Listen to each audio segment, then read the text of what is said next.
Nasaliba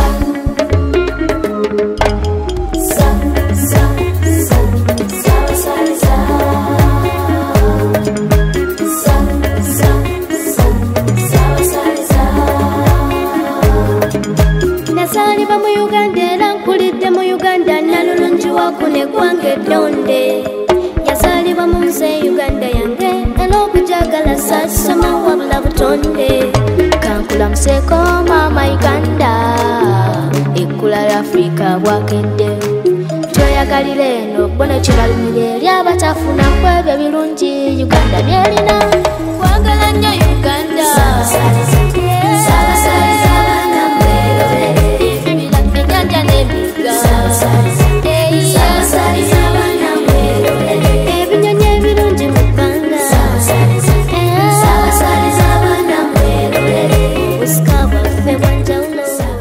omulabi waffe owa KBS TV eno ye program tulambule nga ebeera buli lunaku olwa Sunday. Eno ye program mutukutusizaako ebyobulambuzi ebyenjawulo omuli ebyafaayo, embeera z'abantu, obuwangwa n'ennono, n'osobola okuyiga saako n'okukakasa nti wamma ddala Uganda kkula lya Africa.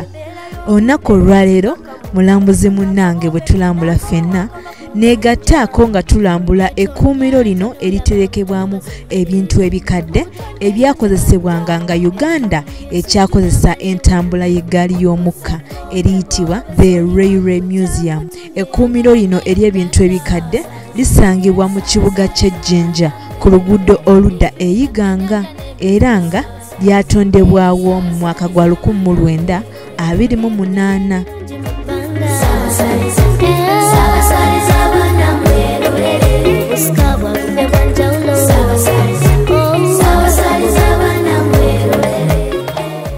Lino lyatondebwa okubanga tujjukira ebyafaayo bya nnyaffe Uganda saako n'okusomesa omulembe omuto Uganda wajevudde n'olugendo lwayo olw'enkulaakulana.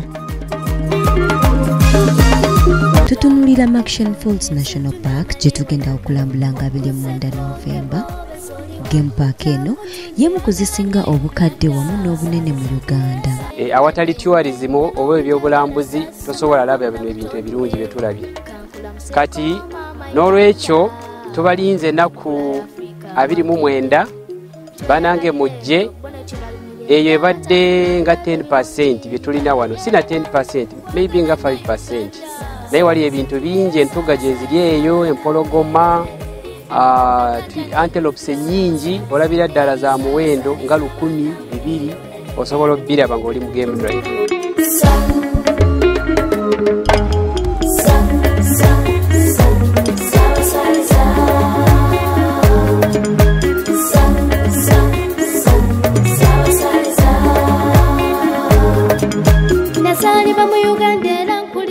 Ekkuumiro lino ery'ebintu ebikadde eryakozesebwanga mu biseera Uganda ng'ekozesa eggaali y'omukka likoze omulimu gw'amaanyi nnyo okulaga olugendo lwa Uganda olw'enkulaakulana naddala mu bidduka n'entambula y'abantu kw'ossa n'okusomesa abantu abeetooloddewo wamu ne bannayuganda bonna ebyafaayo bya nnyaffe Uganda n'olugendo lwayo olw'enkulaakulana.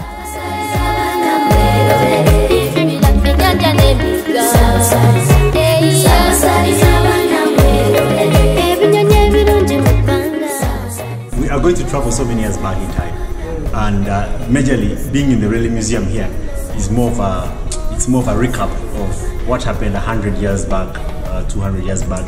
It does not only talk about the railway, the development of the railway itself, but it also hints on the economic development of the country. It hints on how life was in the past before even the Uganda Railway came. So if you look at this chart here, we have different pictures, and this picture shows you people carrying luggage. This picture shows you people on canoes. This picture shows you the Lubiri, the Kabaka's palace. This is a picture taken in 1875. This is how it looked like. And guess what? You guys use Jinja Road. When you're in Kampala, you have Kampala Road. So this is Kampala Road, the Watoto Church around there. So you can imagine this is how in the 1900s, this is how Kampala Road looked like. Now taking you back to this, most of the transport we had at the time was canoe on water. water, which were introduced by the people from Tanzania, but we also have those were introduced by Arabs. Now, many of the people back then would travel in caravans. Caravans were like a group of people. If you've seen today, guys call it Kulamaga.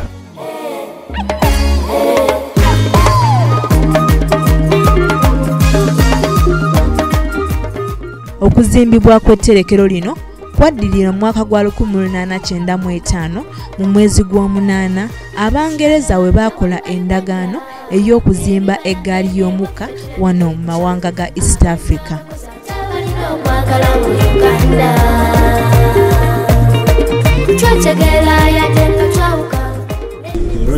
Royal Geographical Society back in England would send explorers across Africa, and they, you know they are the guys who did the global map. So they were trying to draw the global map so that it was easy for the kingdom to reign. They wanted to know which area to control. They wanted to know where the minerals and all that. So through that, they happened to send all these explorers to come here, and that is how they get to discover that somewhere in Bombo, in Uganda, there is plenty of cotton. And at that time, Bombo had lots of cotton. So in that sense, that is how these guys later, in 1895, they passed a bill to build the Uganda Railway. It was entirely pushed by the Cotton Growers Association of England in London. So when they pushed for that, now that was like a big call for them. They influenced a bill to be passed in the British Parliament, and immediately that bill was passed in the year 1895, but hardly a year away, we had the Uganda Railway being constructed, and that was in 1896. So you can imagine the importance of all that. It was that crazy important to them. So, but I want to remind you that this wasn't constructed for the Ugandans, it wasn't constructed for Africans, it was basically for the need, to satisfy the need back in England. So that is why the British put in lots of resources to finish up and set up this. As a matter of fact, it brought up a bit of conspiracy and what's that? Like disagreements within the parliament, while the opposition and the other government disagree. So there was a lot of contention on whether to put all those resources into constructing the Uganda Railway or not. So that was the big contention that was there. But eventually, of course, the government side had to win and take over, and that is how they ended up starting their journey, the whole Uganda Railway journey. And why is it called the Uganda Railway? Ideally because the resources that were supposed to be transported, take for example, cotton, what you know as pamba, coffee, what you know as kawa, copper, all those were ideally in Uganda, and nothing was in Kenya and Tanzania. So they had to build a line that would come to their destination, and they had to call it the Uganda Railway. And that is how it ends up in such a name. That it started all the way from Mombasa up to Uganda, but it still was called the Uganda Railway. So, but even though it didn't call for Africans to, because Africans didn't have the knowledge about this whole thing. So what happens? We have the British bring on the British Indians to come and do the construction of the Uganda Railway. Many of them, of course, lost their lives because this was a very hectic job. They were coming to a new environment, they were coming to a new land, they were coming to land, they were going through game parks. You know about the river Savo, the man-eaters, the lions eating these guys. Over 2,000 of them lost their lives because they were literally either died of starvation or they were eaten by these man-eaters.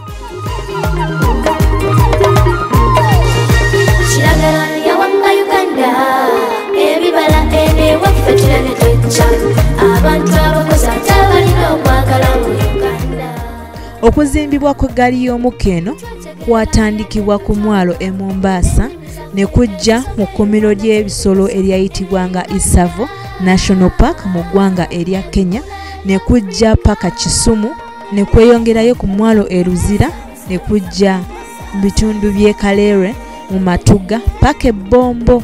Eggaali y'omukka eno erimu ebintu eby'enjawulo okuli ebyo byakozesebwanga mu nnaku ezo nga eggwanga lya Uganda likyazimba eggaali y'omukka eno. Mu ebyo ebimu ebisangibwa mu tterekero lino ery'eggaali y'omukka mulimu injini ezaakozesebwanga eggaali z'omukka, mulimu ebigaali, mulimu empapula n'ebitabo engeri gye byali bibalirwamu ng'abantu batambuza ebintu byabwe kw'ossa nabo okutambula okuva mu kifo kimu okudda mu kifo ekirala.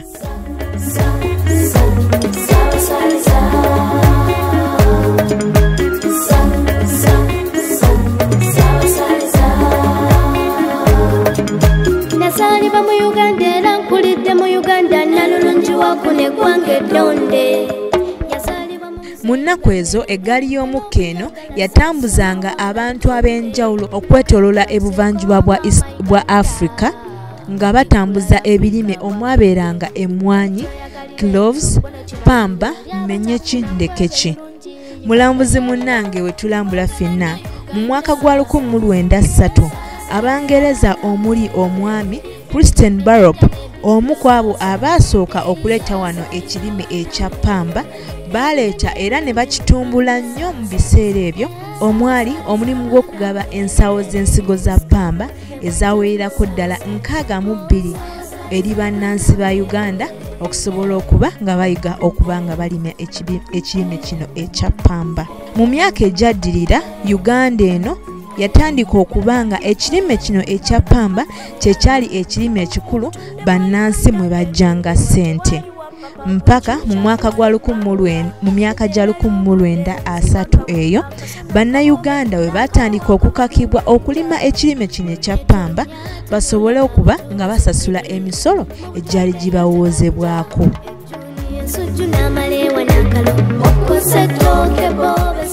Ekibuuzo kyali nti bwe bamala okulima pamba ono yali agenda kutuuka atya ku myalo gy'e Mombasa? Wano eno we wava ensonga enkulu lwaki entambula eno ey'eggaali y'omukka yatandika okuzimbibwa. Yowaaye omuntu omu asobola okwebuuza lwaki entambula eno ey'eggaali y'omukka bagiyitanga the Uganda Railway. Bagiyitanga Uganda Railway olw'okuba nti ebintu byonna ebirime kw'ossa n'ebintu ebirala eby'obusuubuzi eby'enjawulo ebyatambuzibwanga ku ggaali eno byali biva mu ggwanga lyaffe Uganda. N'olwekyo abantu ne bagibbulamu Uganda Railway newankubadde obukuubagano obw'enjawulo ku nsonga lwaki bagiyita Uganda Railway ate ng'etambulira mawanga ga buvanjuba bwa Africa ag'enjawulo bukyaliwo.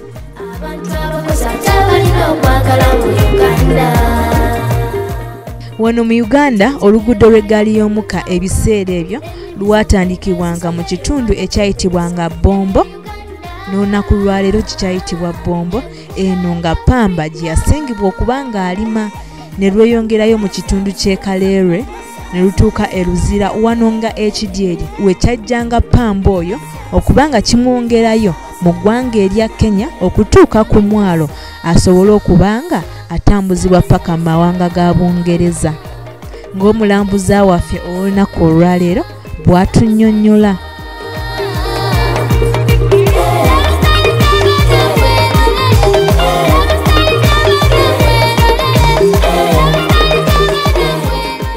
We have the water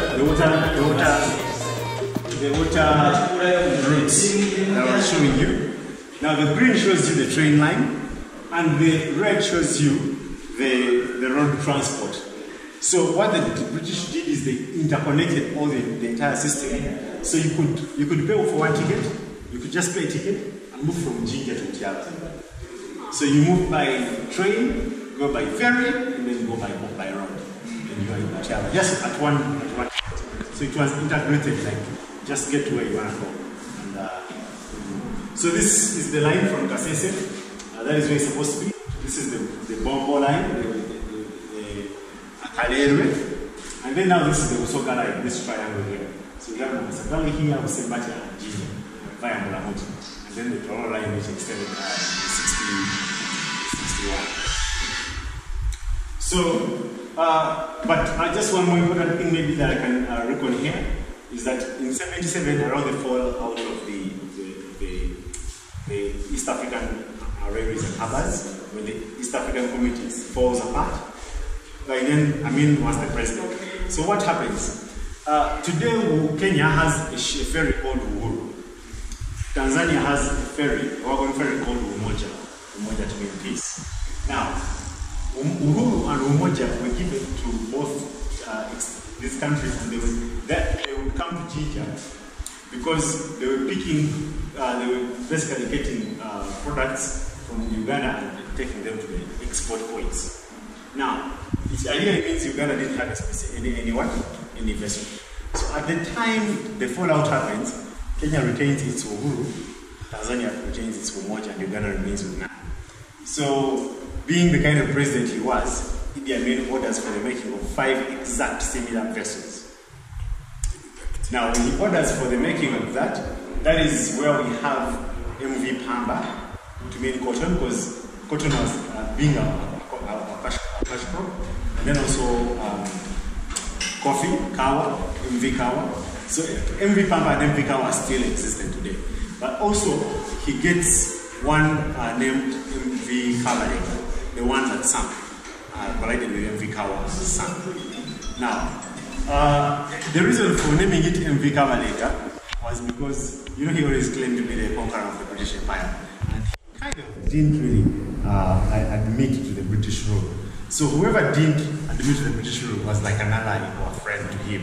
That is why Kabaleka was a big attribute in that whole making. That's naming that MV Kabaleka.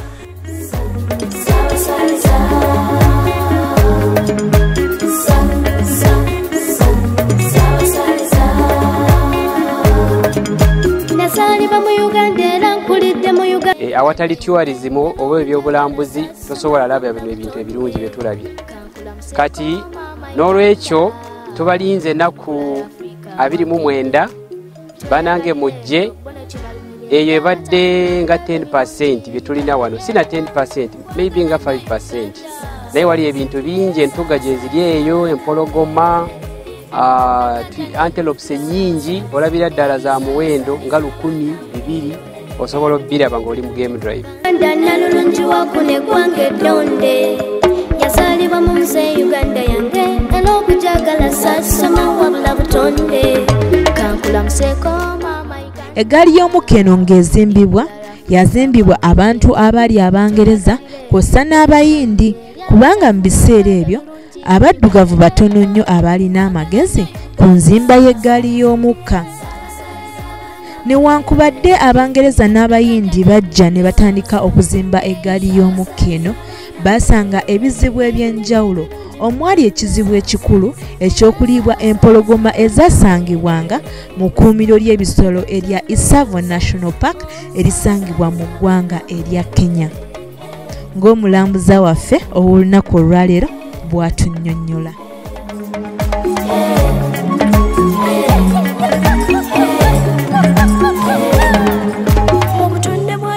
And then all the way. So the line goes all the way up to Kasese in 1956. But particularly why that is that we have the hydroelectric power being commissioned in 1956. So the hydroelectric power is commissioned in 1956. There was a debate whether to take power to Kirembe to do the production from there or proceed with the line. Obviously the resources for the line were already there, and it was cheaper to transport copper from Kirembe to Jinja than it was going to be to take power there and still have to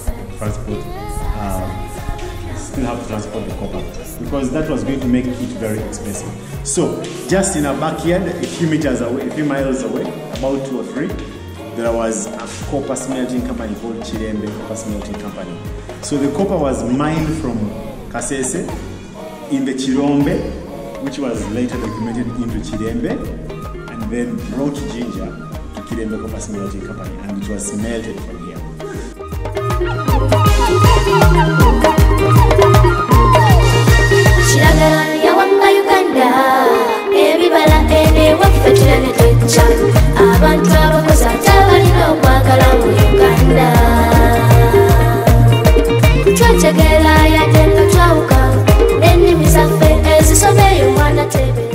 Mu biseera ebyo eggaali y'omukka bw'eti we yali efaanana, ng'era baakozesanga amataala ag'enjawulo obutayawukanako n'ebidduka ebirala ebiriwo mu kaseera kano.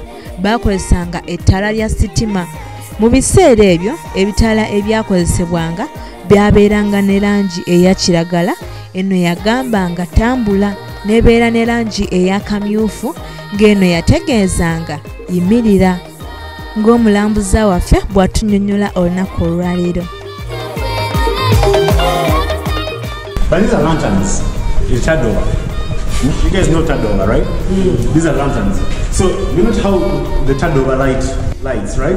It's not so bright. But if you look down in there, there is a lens. There is a reflector. So there's a reflector and there is a lens. So the reflector is gonna reflect all the light and then throw it onto the lens, and the lens magnifies the light. So you have, you have more light. But then also we have this. Now if you project it here, this one has like small light but concentrated. So this was for reading. So this light is being converged, and somewhere light was diverging. So that was the technology. You put fuel inside. You will put kerosene in here, and it lights, and then. It's like a torch. No, this is still fuel. Right now there's a bulb. The bulbs are put in here, like you see, just to show you the impressions. But that was ideally fuel. These were lanterns.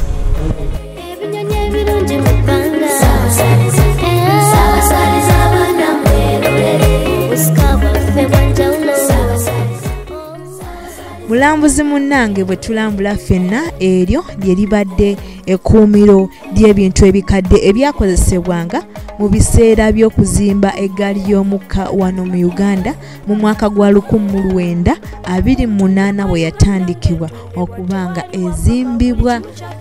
Weebale kwekumira ku program Tulambule, nkujjukiza nti ebeerawo buli lunaku olwa Sande. Naawe wenna ayagala okulangira mu programu eno, nkujjukiza nti kuba ku nnamba z'essimu ezo eziyita wansi osobole okuba ng'oggusa ensonga.